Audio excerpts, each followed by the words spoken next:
জগবন্ধু ঠাকুরবাড়িটি বাইরে থেকে দেখতে নতুন মনে হলেও ভেতরে প্রবেশ করলেই মিলবে রহস্য।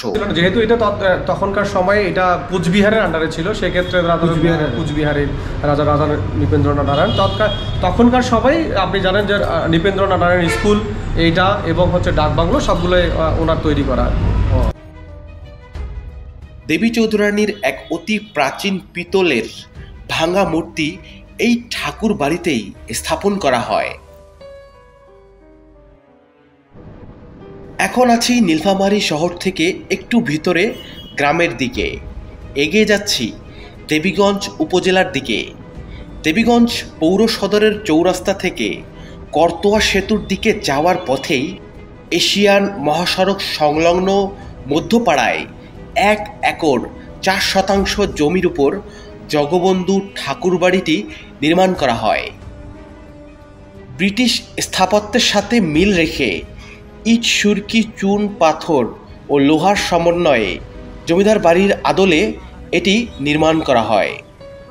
বিভিন্ন পুস্তক ও লোকমুখে প্রচলিত কুচবিহারের মহারাজার ম্যানেজার হাতির পিঠে ভোজনপুর তহসিলে যাওয়ার সময় শালডাঙ্গার জঙ্গলে একটি পিতলের ভাঙা মূর্তি দেখতে পান। মূর্তিটি ছিল দুর্গা দেবীর। মূর্তি লাভের খবর পাঠানো হয় মহারাজা নৃপেন্দ্র নারায়ণের নিকট।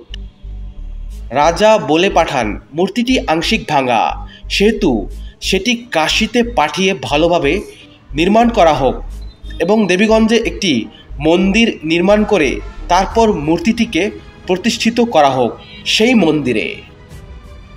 ঠাকুরবাড়ির বর্তমান পূজারী ব্যক্ত করেন যে শালডাঙ্গায় প্রাপ্ত উক্ত বিগ্রহটি সম্ভবত দেবী চৌধুরানী ও ভবানী পাঠকের আন্দোলনের সময় তাদেরই উপাসনার জন্য গভীর জঙ্গলে প্রতিষ্ঠিত হয়েছিল। প্রতি বছর বৃহৎ পরিসরে সনাতন ধর্মাবলম্বীদের থেকে বড় ধর্মীয় উৎসব দুর্গাপূজার আয়োজন করা হয় জগবন্ধু ঠাকুরবাড়িতে।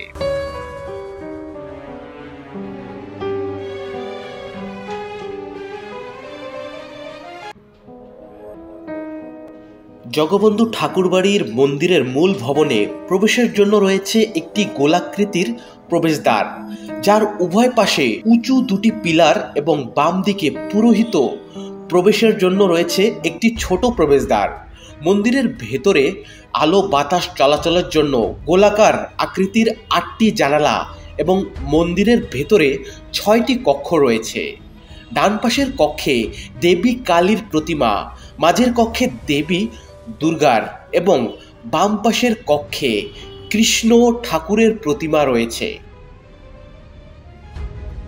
মন্দিরের পেছনের অংশে রয়েছে পূজা অর্চনা ও রক্ষণাবেক্ষণের কাজে নিয়োজিত পুরোহিতদের থাকার স্থান।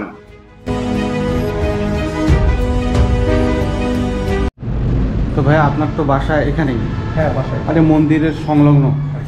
মন্দিরের সংলগ্ন বলতে হচ্ছে যে আমি এই মন্দিরের পুরোহিত হিসাবে নিয়োজিত আছি। পুরোহিত হিসাবে। তো আমরা যেটা ইতিহাসে শুনি যে এখানকার যিনি রাজা ছিলেন উনি জঙ্গলে একবার পেয়েছিলেন সেই পিতলের মূর্তিটা। জি জি। তারপরে এখানে স্থাপন করে এই মন্দিরটা নির্মাণ করেন। আসলে হচ্ছে যে তৎকালীন সময়ে এটা 1914 সালে এটা প্রতিষ্ঠিত করা হয়। তৎকালীন সময়ে রাজা নৃপেন্দ্রনাথ নারায়ণ তিনি কোচবিহারের দায়িত্বে যখন ছিলেন তখন তিনি হাতির পিঠে করে যখন গেছিল আর কি, তখন জঙ্গলের ধারে আর কি একটি পিতলের মূর্তি দেখতে পায়। সেটা ম্যানেজার আর কি তখন প্রতিস্থাপন করে এই জগবন্ধু ঠাকুরবাড়িতে। সেটা পিতলের মূর্তিটা স্বয়ং শ্রীকৃষ্ণের, কিন্তু কালাক্রমে এটি অব্যবস্থাপনার কারণে এটি তৎকালীন সময়ে চুরি হয়ে যায়, মূর্তিটা চুরি হয়ে যায়। এই বিগ্রহটা যখন প্রতিস্থাপন করা হয় তখন এই মন্দিরটা আর কি স্থাপন করে তৈরি করা হয়। বর্তমান সময়ে এই মন্দিরটাতে আপনারা দেখতে পাচ্ছেন একটা ঐতিহ্যবাহী মন্দির। প্রায় 114 বছরে এবার দুর্গাপুজো এবং হচ্ছে যে রাধাকৃষ্ণ পুজো ভাদ্র মাসে যেটা জন্মাষ্টমী হয় এবং কালী পুজো, প্রতিনিয়ত যেগুলো আর কি নিত্য নৈমিত্তিক পূজা হয় সেগুলো তো হয়ই। এবং গত বছর যেটা 114তম আমাদের দুর্গা উৎসব পালন করা হলো এবং এটা হচ্ছে জগবন্ধু ঠাকুরবাড়ি আমাদের যে পঞ্চগড় জেলা রয়েছে, পঞ্চগড় জেলার মধ্যে সর্ববৃহৎ দুর্গাপূজায় পালিত হচ্ছে, এখানে পালিত হয়। আর ইতিমধ্যে আপনারা দেখছেন যে এখানে যে প্রতিস্থাপনগুলো যেগুলো রয়েছে, মাছ এই পাশের আপনার হাতের ডান পাশে রয়েছে মায়ের কালী মূর্তি, হ্যাঁ, আর হচ্ছে যে মাঝখানে রয়েছে হচ্ছে মা দুর্গা মূর্তি, এটা আপনি দেখতে পাচ্ছেন। এটা কি কালী? হ্যাঁ, এটা মা কালী মাতা। আচ্ছা আচ্ছা। আর এর পাশেই হচ্ছে মাঝখানের যে মন্দিরটা রয়েছে সেটা হচ্ছে মা দুর্গা। এটা তো মূলত দুর্গা মন্দির। দুর্গা মন্দির, হ্যাঁ, দুর্গা মন্দির। আর তার সাথেই যে গর্ভগৃহ রয়েছে সেটাতে হচ্ছে স্বয়ং শ্রীকৃষ্ণ রাধা সহ আছে এখানে।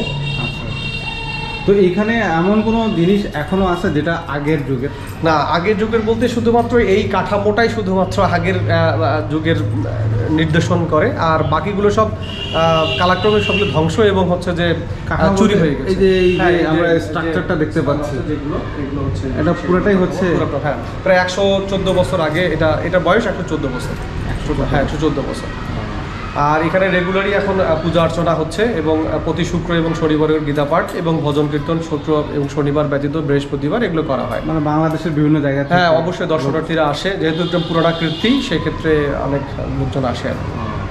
তো এটা তো মূলত একটা মন্দির ছিল, আর জমিদার যিনি ছিলেন ওনার কি বাসা কি আশেপাশেই কোথাও? না, আশেপাশে ছিল না, যেহেতু এটা তখনকার সময়ে এটা কুচবিহারের আন্ডারে ছিল, সেক্ষেত্রে কুচবিহারের রাজা নৃপেন্দ্রনাথ নারায়ণ তখনকার সবাই, আপনি জানেন যে নৃপেন্দ্রনাথ নারায়ণ স্কুল এইটা এবং হচ্ছে ডাকবাংলো সবগুলোই ওনার তৈরি করা। তার মানে এটা হচ্ছে আপনার সম্পূর্ণটাই হচ্ছে 114 বছর বলা যায়। 114 বছরের প্রাচীন একটা স্থাপনা।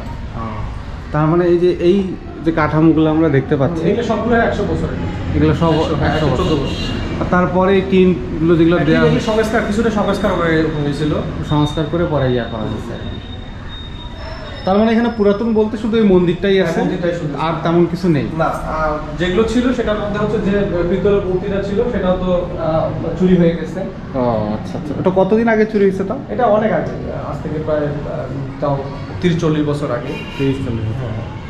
এখানে রাজাদের তৈরি আর কোনো পুকুর টুকুর বা এরকম কোনো বাসা নেই? না, বাসা এরকম কোনো কিছু নেই। এই যা আছে মাঠটাই শুধু তখন ছিল, এই মাঠ এবং বিস্তৃত। এই পাশে আমাদের দুর্গা মন্দির আছে, ওটা তো পরে তৈরি করা হয়েছে। তাহলে ভিউয়ার্স, আজকের এই জগবন্ধু ঠাকুরবাড়ি সম্পর্কে আপনাদের কাছে আরও কোনো তথ্য থাকলে তা কমেন্ট বক্সে জানাতে পারেন। আমার এই চ্যানেলে নতুন হয়ে থাকলে অনুগ্রহ করে চ্যানেলটি সাবস্ক্রাইব করে রাখুন।